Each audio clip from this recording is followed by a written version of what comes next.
안녕하세요. 독서지도사 강의를 진행할 이승화 강사입니다. 이번 시간은 다양한 독서 활동에 대해서 알아보도록 하겠습니다. 네, 간단한 제 소개인데요. 현재 국어 독서 프로그램을 개발하고 있고요. 또 세 권의 책을 출간했습니다. 우선 독서 활동 중에서 이번에는 배경 지식을 활성화하는 독후 활동, 그리고 어휘력을 기르는 독서 활동, 또 내용을 확인하는 독서 활동, 이 세 가지 목적에 맞는 독서 활동에 대해서 알아보겠습니다. 우선 독서 활동, 그러니까 우리가 독후 활동이라고 많이 말을 하죠. 독서 전, 중, 후 모두 합쳐서 독서 활동이라고 우선 말씀을 드리고, 그 안에서 좋은 독서 활동이란 독자의 수준과 또 활동의 의미가 유기적으로 결합된 활동이라고 말할 수 있어요. 그래서 독자의 수준은 그래서 인지 발달 수준, 또 언어 발달 수준, 그리고 독서력 수준이고요. 이에 따라서 한글을 전혀 모르는 친구에게 한글을 바탕으로 글씨를 쓰는 독후 활동, 또 감상문 쓰는 독후 활동처럼 난이도 높은 독서 활동을 시키면 아이가 많이 부담스러워 하겠죠.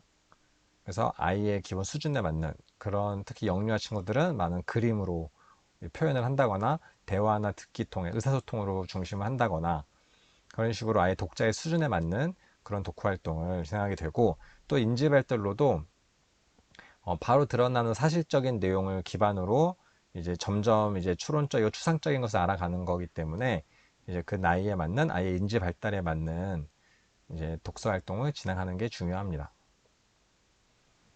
다음, 또 활동 내에서도 어떤 활동이 지금 필요하냐. 그러니까 우리가 사실 인터넷 학습지부터 해서 뭐 프린트 학습지부터 해서 인터넷 검색하면 독서 활동의 종류는 되게 많아요.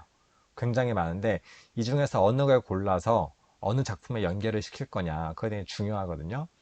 그런 의미에서 내가 이번에 이 책을 통해서 하고 싶은 활동의 의미, 학습 목표는 무엇인지 확인하고, 그리고 작품과 잘 어울리는지, 작품과 얼마나 연관성이 있는지 그 맥락을 살펴보는 게 중요해요. 왜냐하면 독서 활동은 결국 기본적으로 독서를 바탕으로 해서 그 맥락을 가져와야지 좀 더 의미가 있는 거기 때문에, 그게 분절된다면 그냥 수많은 단편적인 파편적인 활동에 그치지 않습니다. 그래서 이야기에 잘 어울리는 이제 활동을 가져오는 게 중요하고, 또 이를 통해서 결국 독서 경험을 확장할 수 있는 것, 독서 경험이 A라면 독서 경험을 바탕으로 A, B, A, C까지 해서 확장할 수 있도록 잘 이끌어 주는 것이 중요합니다. 이렇게 해서 우선은 배경 지식을 활성화하는 독서 활동에 대해서 알아볼게요. 네, 책과 관련된 내용에 대해서 독자의 배경 지식을 되게 활성화하는 활동이고요. 또 이를 통해서 책에 대한 흥미를 유발하고 이해도도 높일 수 있어요. 우리가 운동을 하더라도 기본적으로 내가 어느 정도 능력이 되면 확 흥미가 붙고 더 잘하고 싶은 마음이 생기죠. 책도 마찬가지로 전혀 낯서는 경우는 아예 흥미도 안 갈 수 있어요. 그래서 적당한 정도의 호기심을 유발하려면 기본적인 배경 지식을 갖고 있는 게 중요하고, 또 이해도도 훨씬 높아집니다. 네, 대표 활동을 살펴볼게요. 네, 책 읽기 전에 사전 질문을 하고, 또 마인드맵을, 약간 핵심 키워드, 그 책에 나오는 주제에 대한 마인드맵을 미리 그려보는 것, 그리고 책 표지를 통해서 어, 예상되는 내용을 추측해보고 추론해보고 미리 정보를 파악해보는 것, 그리고 관련된 주제의 영상을 시청하고 미리 공부해보는 것, 그리고 관련된 내용의 자료를 내가 직접 찾아보고 그 학습한 내용을 바탕으로 책을 이제 이해하는 것, 이런 활동이 있습니다.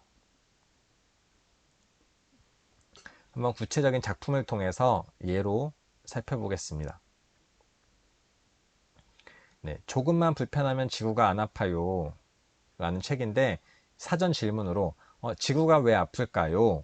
라고 하면 이 책에 이제 들어가기 전에도 내가 지금까지 교육받았던 내용, 다른 책을 읽었던 내용, 뭐 애니메이션을 통해서 봤던 내용, 이런 것들을 통해서 막 대화를 이끌어낼 수가 있어요. 그래서 배경 지식을 되게 활성화할 수 있고요. 또 아이에게 지구 하면 떠오르는 것들을 우선 쓰기 능력이 안 되는 친구는 이제 말해보라고 하는 거고, 쓰기 능력이 된다면 가운데 지구를 쓰고 마인드맵 뭐 확장해 보는 게 굉장히 중요하고 좋은 활동이에요. 지구하면 떠오르는 것들을 적게끔 하고 그 적은 내용을 바탕으로 또 계속 가지를 확산해 나가는 식으로 배경 지식을 넓게 퍼뜨리는 활동을 할 수 있고요. 그리고 환경 오염에 대한 영상을 볼까요?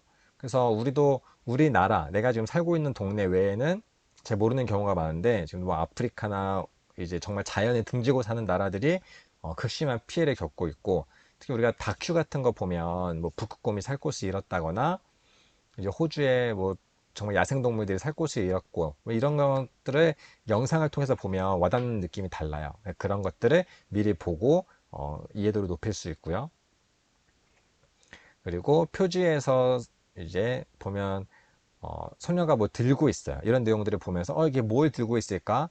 플라스틱 컵이고 전깃줄이고 이런 것들이 어떤 내용을 담고 있을지 미리 추측해보고 추론해보고 이런 활동을 통해서 내가 갖고 있는 배경 지식을 활성화하고 작품에 대한 이제 이해도를 이제 조금 더 호기심을 바탕으로 가깝게 할 수가 있습니다. 네, 다음은 이제 토끼와 거북이인데요. 여기서도 사전 질문으로 토끼나 거북이를 직접 본 적이 있나요? 뭐 동물원에서 봤건 이제 공원에서 봤건 아이가 본 경험을 이끌어낼 수 있는 그런 사전 질문을 던져주고요.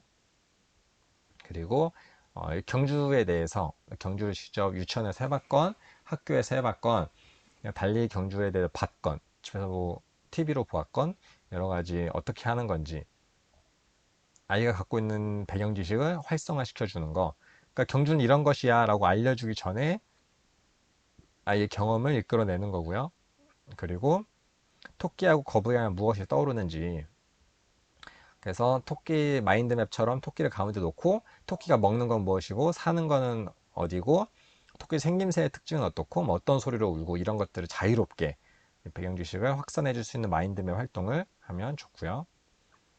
또 실제로 우리가 거북이가 느리다 라고 이제 접하긴 접했지만 실제로 거북이가 걷는 걸 보았느냐, 거북이가 얼마나 느린지 이런 것들을 영상을 통해서 미리 파악하면 실제로 경주한다고 했을 때 상상력을 유발하는데 도움이 많이 되기도 합니다.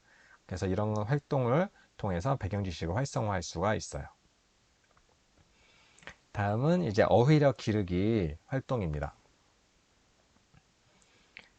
네, 어휘력은 독해력과 직결되죠. 그래서 이 어휘력을 직접적으로 집중해서 이제 기르는 활동이고 또 독서력 향상에 큰 도움이 되고 이제 특히 학습적인 내용을 이해하는 데도 많은 큰 힘이 돼요. 독서 전중 활동에서 모두 가능합니다. 우선 대표 활동으로 읽으면서 내가 이렇게 훑어읽기를 해도 되고 정말 읽는 중간에 해도 되고 결국 모르는 어휘를 내가 표시해 보는 것. 그래서 아는 어휘와 모르는 어휘를 구분해서 표시해 보는 것. 그리고 어휘 가지를 만들어 보는 것. 어휘 가지는 마인드맵 비슷해요. 그 어휘를 바탕으로 어휘가 떠오르는 것들을 적어보고 가지를 하나하나 뻗어나가는 식이고요. 또 직접 내가 모르는 어휘를 사전을 찾아봐서 내용을 익히는 것. 그리고 어휘를 맥락 속에서 추측해 보는 것. 그러니까 바로 사전을 찾기 전에 나름 추측을 해보고 사전을 확인해 보면서 이제 맞는지 얼마 어떻게 의미가 다른지 비교해 보는 것도 좋고요.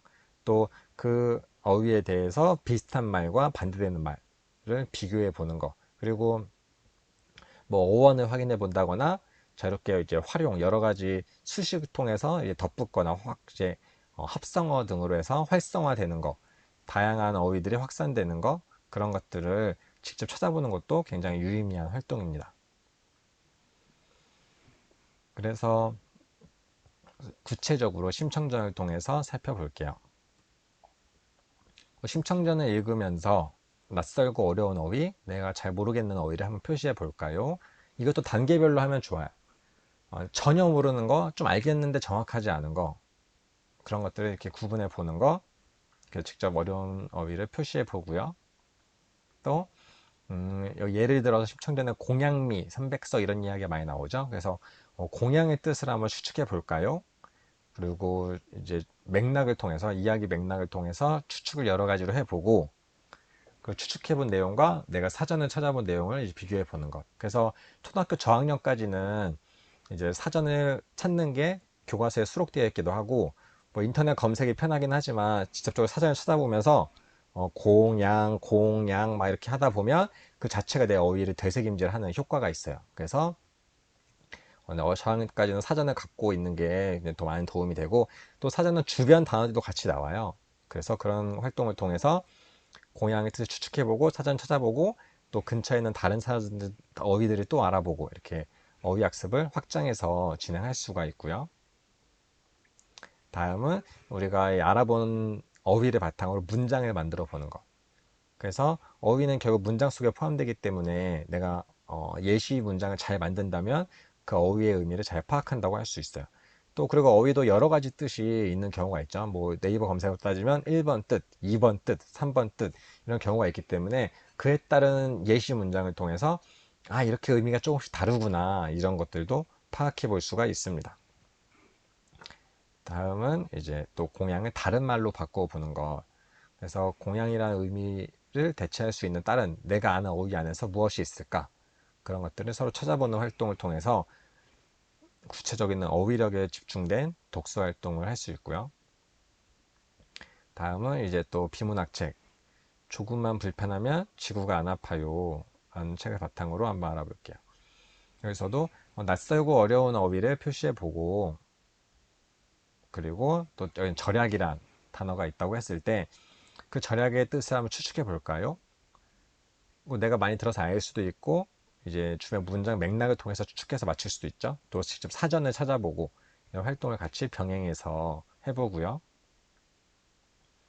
다음 또 이 절약이 들어간 문장을 만들어 보고 절약과 비슷한 말, 반대되는 말을 찾아보는 것.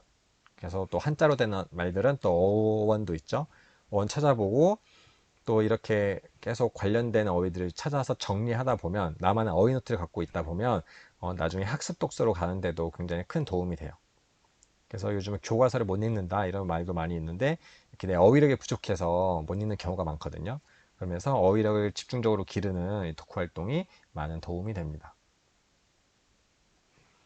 네, 다음은 내용 확인하기입니다. 그래서 작품의 내용 이해도를 점검하는 활동인데요.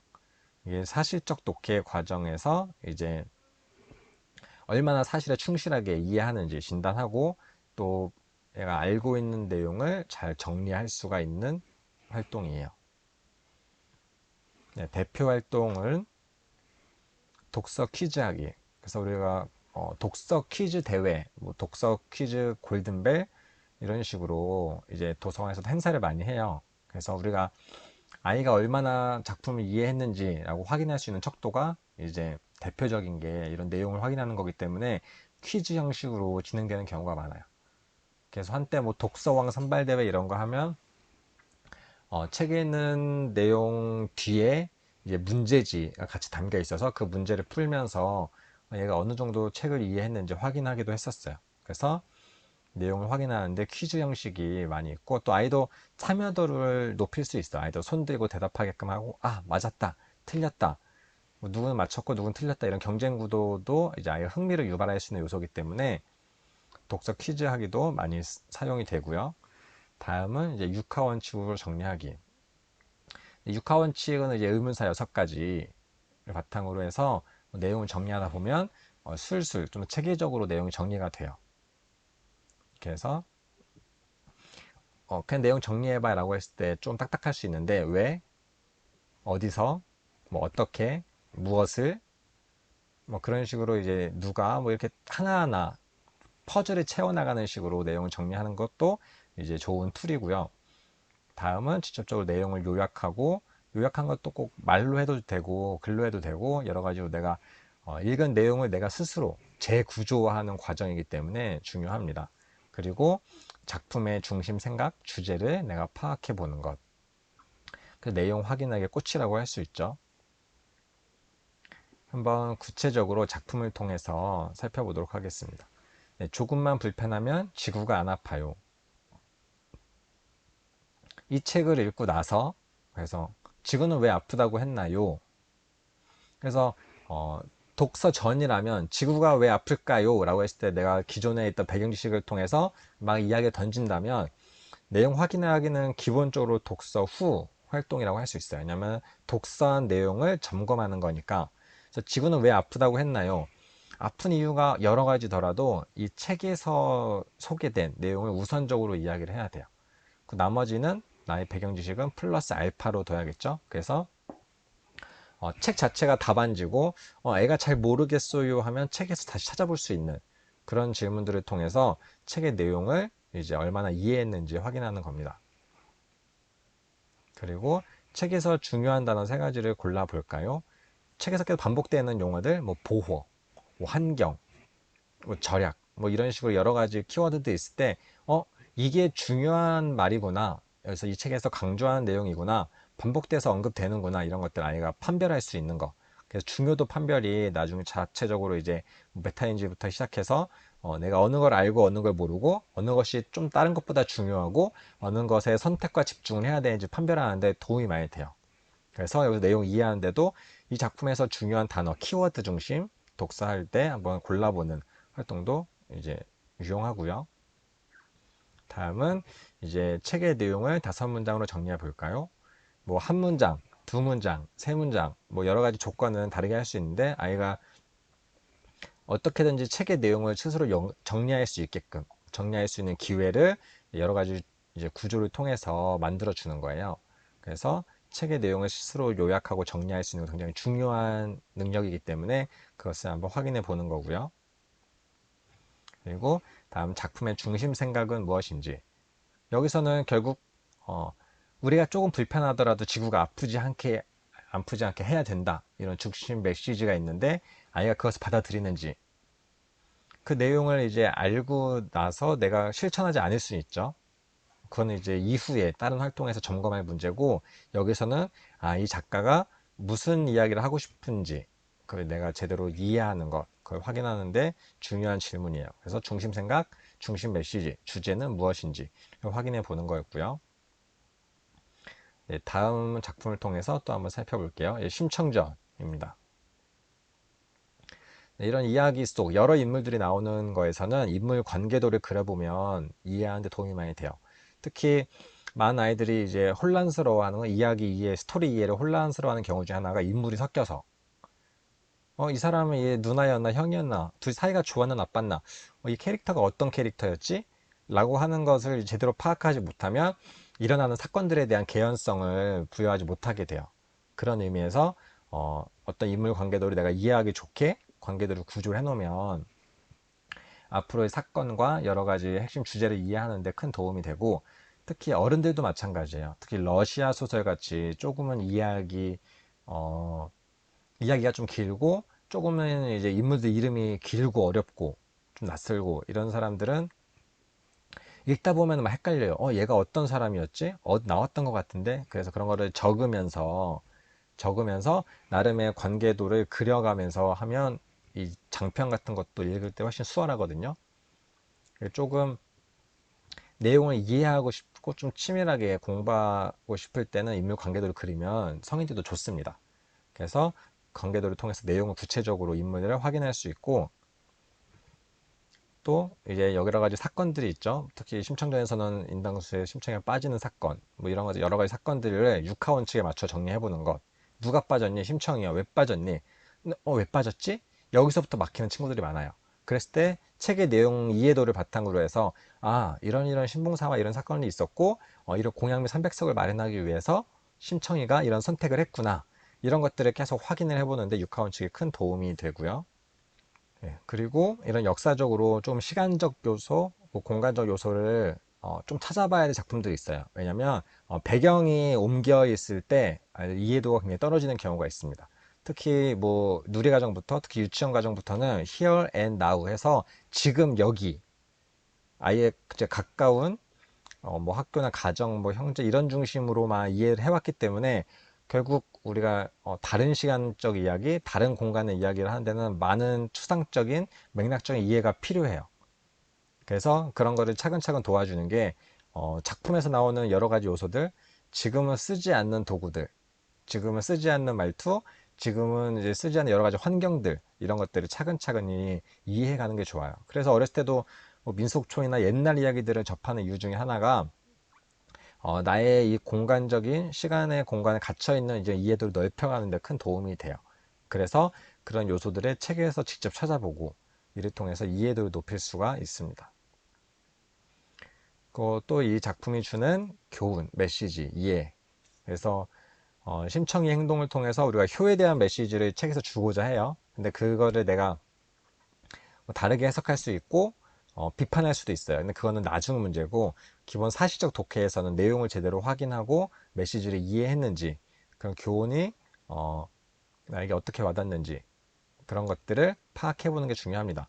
내가 이 교훈을 받아들이지 않는지는 나중이에요. 이 책에서, 작품에서 주인공이 이런 사건들을 거치면서 어떤 깨달음을 얻는 것들, 그 메시지가 무엇인지에 대한 이해는 분명히 필요합니다. 네, 이렇게 독서활동 1차 시를 진행했고요. 다음 독서활동 2차 시에서 또 만나 뵙도록 하겠습니다. 감사합니다.